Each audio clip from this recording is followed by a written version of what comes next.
Knoebels started right here.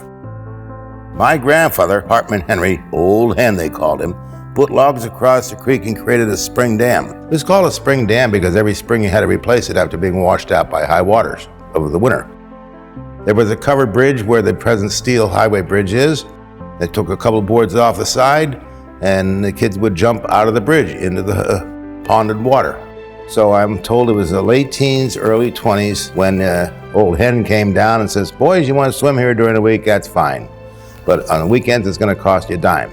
So it's all gone from there. Some of the first visitors were what we called tally-ho picnickers.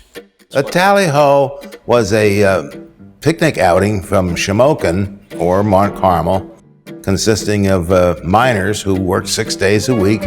And on the seventh day, which they had off, they would pool their money, rent a horse and wagon from the livery stable or borrow somebody's Model T and come out and frolic along the creek.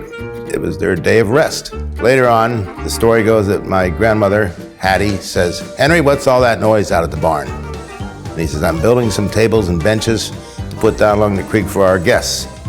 And she said, you do that, you're gonna start something and we'll never get out of here.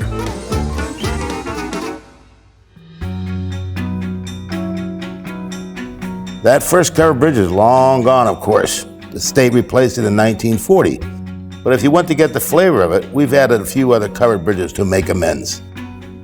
There's an 1875 covered bridge that takes you over to the camping area and was moved from Benton to what was then Knoebels Groves in 1937, and which is today dedicated to my father Lawrence. And what we call the newest old covered bridge, which I designed and built in the 70s after the big 1972 flood, which provides a pedestrian link between the east and west sides of Roaring Creek. That bridge has two timbers in it measuring 51 feet long, one solid piece from one tree.